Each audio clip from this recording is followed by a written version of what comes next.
Everyone, thank you so much for joining इन।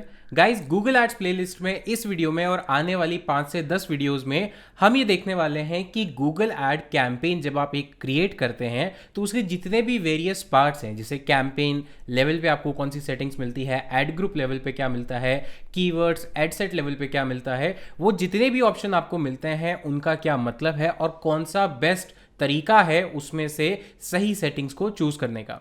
इसके पहले हमने ऑलरेडी हमारी इस प्लेलिस्ट में एक वीडियो बनाई हुई है जिसमें हमने डिस्कस किया है, एक पूरा वॉक थ्रू बताया है आपको कि क्रिएट करने से लेकर कैंपेन को और लास्ट में पब्लिश करने तक कौन कौन से स्टेप्स आपको देखने को मिलते हैं। तो ये वीडियोस और आने वाली वीडियोस आपको अच्छे से समझ में आए, इसके लिए आपको वो वीडियो जरूर देख लेनी है। तो इस वीडियो के पहले या बाद में उस वीडियो को आप जरूर देख लेना, उसका लिंक आपको डिस्क्रिप्शन बॉक्स में और ऊपर आई बटन पर मिल जाएगा।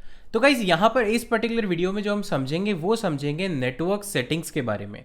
यहाँ पर जब आप कोई कैंपेन बनाते हैं, जैसे कि मैं यहाँ पर आपको एक कैंपेन बना के दिखाता हूँ, वैसे तो सारी चीज़ें हम कर चुके हैं बट जस्ट एक ओवरव्यू देने के लिए। तो फॉर एग्जांपल यहाँ वेबसाइट ट्रैफिक एक ऑब्जेक्टिव ले लेते हैं, सर्च ले लेते हैं और सर्च लेने के बाद यहाँ पर हम कैंपेन का एक नाम दे देते हैं। ये नाम आपके ऊपर डिपेंड करता है आपको क्या देना है, यूज़र को इससे कोई फ़र्क नहीं पड़ता और ना ही उसको ये नाम दिखाई देगा। तो यहाँ पर आपने नाम दे दिया वेबसाइट ट्रैफिक, सिर्फ इतना दे दिया एंड देन कंटिन्यू पर क्लिक कर दिया। तो यहां पर आपको ऑप्शन मिलता है कैंपेन सेटिंग्स का। यहां पर आपको दो ऑप्शन दिखाई दे रहे हैं, पहला है सर्च नेटवर्क और दूसरा है डिस्प्ले नेटवर्क। और यहां पर दोनों ही चेकबुक्स जो है वो बाय डिफॉल्ट ऑलरेडी सेलेक्टेड है, लेकिन यहां पर क्या आपको इनको सेलेक्टेड रहने देना चाहिए या कुछ सेटिंग्स में चेंज करना चाहिए, इसको समझने के लिए पहले ये समझना पड़ेगा कि गूगल सर्च नेटवर्क क्या होता है और गूगल डिस्प्ले नेटवर्क्स और पार्टनर्स नेटवर्क क्या होता है। इसको समझाने के लिए एक बहुत ही रिलेवेंट इमेज है मेरे पास, आपको अभी स्क्रीन पर दिखाई दे रही होगी। इसको थोड़ा सा मैं और जूम इन कर देता हूं। तो बेसिकली देखिए यहां पर होता क्या है कि गूगल जो है, गूगल एड जो है वो सिंपली सिर्फ एक प्लेटफॉर्म यानी google.com तक ही लिमिटेड नहीं है। ये एक बहुत बड़ा नेटवर्क है, बहुत बड़ा प्लेटफॉर्म है एंड ऑलरेडी बहुत सारे थर्ड पार्टी वेबसाइट्स या प्लेटफॉर्म्स ने भी इसके साथ टाइप किया हुआ है और इसकी खुद की भी काफ़ी सारी प्रॉपर्टीज या काफ़ी सारे प्लेटफॉर्म्स है। तो सर्च की जब हम बात करते हैं, यानी आप ऐसा कैंपेन बनाना चाहते हैं जहां पर कोई यूजर कुछ सर्च करेगा, कीवर्ड सर्च करेगा और तब उसको आपका ऐड दिखाई देगा। अगर ये आपका ऑब्जेक्टिव है तो ये आपको समझना जरूरी है कि दोनों में से आपको कौन सा ऑब्जेक्टिव या कौन सी जो सेटिंग है उसको चूज करना चाहिए। तो यहां पर अगर आप सर्च नेटवर्क की बात करेंगे तो सर्च नेटवर्क में गूगल के पास कौन कौन सी प्रॉपर्टीज है जहां पर आपका ऐड शो हो सकता है, वो है गूगल सर्च, यानी नॉर्मली google.com पर आप जाते हैं, कुछ सर्च करते हैं, रिजल्ट्स दिखते हैं, एक वो प्रॉपर्टी है। उसके बाद गूगल प्ले स्टोर है, गूगल प्ले स्टोर पर भी आपका ऐड दिख सकता है, गूगल शॉपिंग एड्स भी दिख सकते हैं, गूगल मैप्स भी दिख सकता है और मैप्स की जो एप्लीकेशन है उस पर भी आपका ऐड दिख सकता है। यानी सर्च में अगर आप सर्च ऐड बनाना चाह रहे हैं तो ये 5 ऑप्शन जो है सर्च रिजल्ट में, जो कि गूगल की प्रॉपर्टी है, यहां पर सब जगह आपका ऐड दिखाई दे सकता है। अब आपको यहां पर एक दिमाग में क्वेश्चन जरूर आना चाहिए कि सर हमें तो ये सब जगह नहीं दिखाना, हमें तो सिर्फ google.com पर जब कोई सर्च करे तभी दिखाना है, तो फिर ये बाकी क्यों है? तो यही समझने वाली यहां पर बात है, क्योंकि बहुत सारे लोग इस ऑप्शन को बाय डिफॉल्ट जो टिक है वो रहने देते हैं और आगे बढ़ जाते हैं। लेकिन अब जैसे ही मैंने आपको ये इमेज दिखाई है, जैसे ही मैंने इसका मतलब बताया, आपके दिमाग में एक घंटी बज जानी चाहिए कि ये तो कहीं ना कहीं प्रॉब्लमेटिक है, ये हमारी एग्जैक्ट टारगेटिंग से मैच नहीं करता है। इसके अलावा अगर गूगल के सर्च नेटवर्क में पार्टनर्स की बात करें तो यूट्यूब पर भी आपका ऐड दिख सकता है, Amazon third party website, New York times, बहुत सारी थर्ड पार्टी वेबसाइट्स है जहां पर आपका ऐड दिख सकता है और गूगल का कस्टम सर्च इंजन की जो वेबसाइट है, पार्टनर्स कर रखा है, वहां भी दिख सकता है। तो ये सर्च नेटवर्क की बात है। इसके अलावा दूसरा ऑप्शन जो आपको यहां पर दिखाई देता है, मैं दिखा देता हूं, डिस्प्ले नेटवर्क। इसका क्या मतलब है? डिस्प्ले नेटवर्क का मतलब है कि जो गूगल की प्रॉपर्टीज है या पार्टनर्ड वेबसाइट है, कई बार आपने देखा होगा कि किसी आप वेबसाइट पर गए और वहां पर उस वेबसाइट पर, मान लीजिए न्यूज की वेबसाइट है, साइड में आपको कुछ एड्स दिखाई देते हैं, बैनर एड जिनको हम बोलते हैं या डिस्प्ले एड जो बोलते हैं।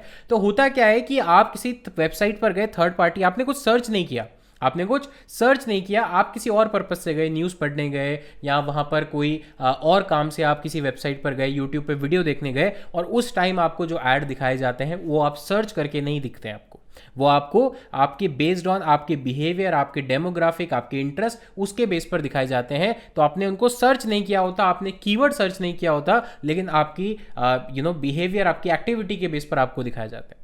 लेकिन अगर आपका ऑब्जेक्टिव है सर्च ऐड बनाना, यानी आपका ऐड तभी दिखे जब सर्च करे लोग, तो फिर ये डिस्प्ले नेटवर्क आपके काम का नहीं है। तो आई होप ये दो डिफरेंस आपको समझ में आए होंगे कि सर्च नेटवर्क और डिस्प्ले नेटवर्क में क्या डिफरेंस है। अब आते हैं वापस अपने ऐड कैंपेन पर और यहां पर देखते हैं।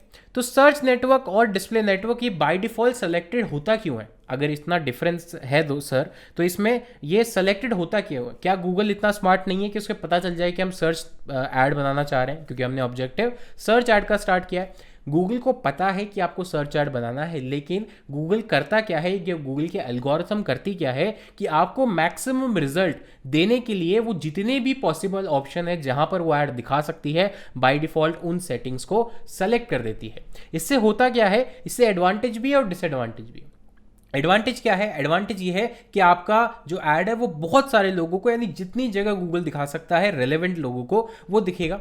तो ये तो एडवांटेज है। डिसएडवांटेज क्या है? डिसएडवांटेज ये है कि आपका कंट्रोल इस पर नहीं रहता है। आपका ऐड जो है वो गूगल मैप पे भी दिख रहा है, गूगल प्ले स्टोर पे भी दिख रहा है, यूट्यूब पर भी दिख रहा है, थर्ड पार्टी वेबसाइट पर भी दिख रहा है। अब वो चाहे उस ऑडियंस को रिलेवेंट हो ना हो जो वहां पर दिखा रही है, इससे कोई फर्क नहीं पड़ता और आप कंट्रोल भी नहीं कर पाएंगे अगर आपने दोनों सेटिंग्स को सेलेक्ट रहने दिया तो।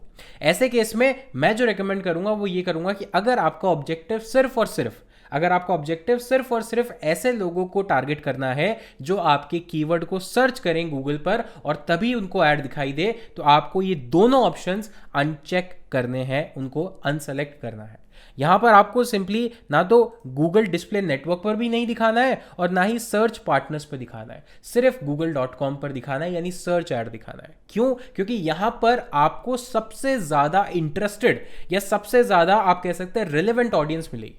आप सपोज कीजिए आपने गूगल पर कुछ टाइप किया, जैसे फॉर एग्जांपल आपने टाइप किया रेस्टोरेंट्स नियर मी, आपने गूगल पर टाइप किया रेस्टोरेंट्स नियर मी।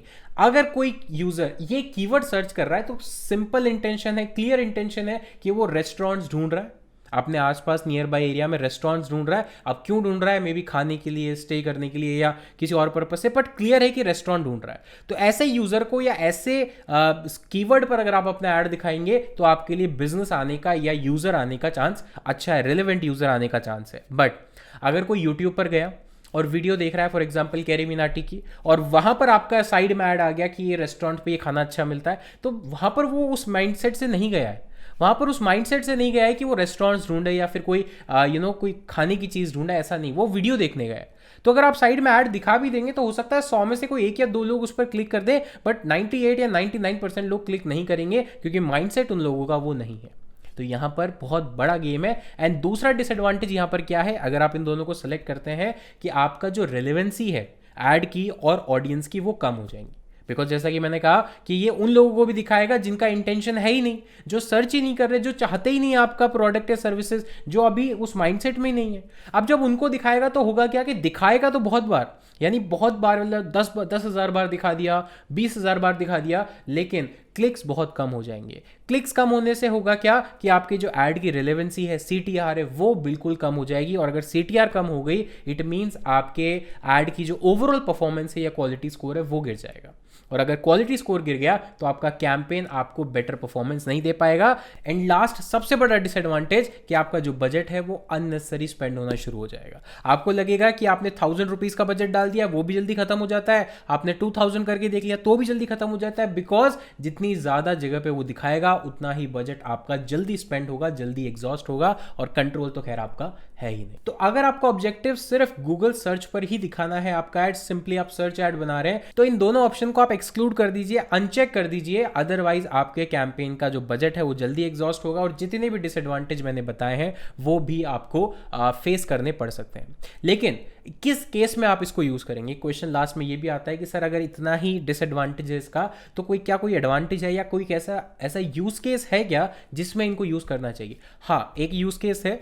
वो यूज केस ये है कि अगर आपको लगता है कि आप पहली बार ऐड रन कर रहे हैं, आपने इससे पहले कभी ऐड रन नहीं किया, आपको नहीं पता है कि आपकी ऑडियंस क्या है, आपके पास डेटा नहीं है आपके अकाउंट में, और आप एक बार अल्फा बीटा टेस्टिंग करके देखना चाहते हैं कि आपकी ऑडियंस का रिस्पॉन्स कैसा है, या आप अवेयरनेस के लिए चला रहे हैं, अगर आप सर्च ऐड चला भी रहे हैं तो आपका ऑब्जेक्टिव लीड नहीं है या आपका ऑब्जेक्टिव कन्वर्जन नहीं है, आपका ऑब्जेक्टिव अवेयरनेस है कि जितने ज़्यादा लोगों को दिखाई दे, चाहे वो सर्च हो या फिर गूगल मैप्स हो, यूट्यूब हो, हर जगह, मतलब जहाँ भी जाए मेरा ही ऐड दिखे। अगर ऐसा कोई ऑब्जेक्टिव है या ऐसा कोई यूज़ केस है, उस सिनारियो में आप इसको यूज़ कर सकते हैं। बट अगेन बजट का आपको ध्यान रखना है कि बजट जल्दी एग्जॉस्ट हो जाएगा, तो बजट भी आपके पास फिर अच्छा खासा होना चाहिए। अगर ये चीज़ें आपकी मैच करती हैं तो आप इन दोनों को सेलेक्ट कीजिए, और अगर ये चीज़ें मैच नहीं करती हैं, जो मेरे साथ तो हर बार होता है कि अगर मुझे सर्च ऐड चलाना है तो कीवर्ड बेस ही चलाना है, तो मैं इन दोनों ऑप्शन को अनचेक करके ही आगे बढ़ता हूं, अदरवाइज कैंपेन जो है वो अच्छा परफॉर्म नहीं करेगा। तो इसलिए आपको ये दोनों ऑप्शन, दोनों सेटिंग जो आपको नेटवर्क्स के अंडर मिलती है, इनको ध्यान से यूज़ करना है, अपना यूज़ केस समझना है। मैं बिल्कुल नहीं कह रहा हूँ ये कि इनको यूज़ मत करो, लेकिन अपना यूज़ केस समझो, उसके बाद ही इनको आप यूटिलाइज करो। इस वीडियो के लिए गाइज इतना ही। उम्मीद करता हूँ वीडियो पसंद आ रही होगी। ये कोर्स उन सभी लोगों के साथ शेयर करो जो फ्री में गूगल एड्स सीखना चाहते हैं और गूगल एड्स सीख कर डिजिटल मार्केटिंग की फील्ड में अपना करियर बनाना चाहते हैं। गाइज अनएम्प्लॉयमेंट बहुत बढ़ रहा है इंडिया में। आप डेली न्यूज़पेपर में देखते होंगे, टीवी पर देखते होंगे कि बहुत सारे जो डिग्री होल्डर्स हैं उनको जॉब नहीं मिल रही है, पीएचडी होल्डर्स हैं वो चपड़ासी का या क्लर्क का एग्जाम दे रहे हैं। इस तरह की नौबत आ गई है। वो इसीलिए आ चुकी है शायद, कि ये मेरा पर्सनल ओपिनियन है, कि लोग अपने स्किल सेट को इन्हांस नहीं कर रहे। लोग अभी भी ट्रेडिशनल चीज़ों के पीछे भाग रहे हैं और जो नई अपॉर्चुनिटीज़ हैं या नए फील्ड्स हैं उनको एक्सप्लोर नहीं कर रहे। तो अगर आपके साथ भी ऐसी कोई प्रॉब्लम है कि आपको प्रॉब्लम फेस हो रही है करियर अपॉर्चुनिटी में, तो ये एक बहुत अच्छी करियर अपॉर्चुनिटी है। और अपने सारे दोस्तों के साथ ही चैनल शेयर करो जो फ्री में digital marketing, website development, ethical hacking, video editing, graphic designing, ऐसी इन डिमांड स्किल्स सीखना चाहते हैं और अपने आप को स्किल्ड स्किल्ड एम्प्लॉय बनाना चाहते हैं या स्किल्ड पर्सन बनाना चाहते हैं। उसके बाद चाहे आप बिजनेस करें, जॉब करें, फ्रीलांसिंग करें, कुछ भी कर सकते हैं, लेकिन स्किल्ड होना पहले जरूरी है। तो गाइस इस वीडियो के लिए इतना ही। मिलता हूं नेक्स्ट वीडियो में, तब तक के लिए take care, thank you so much, have a nice.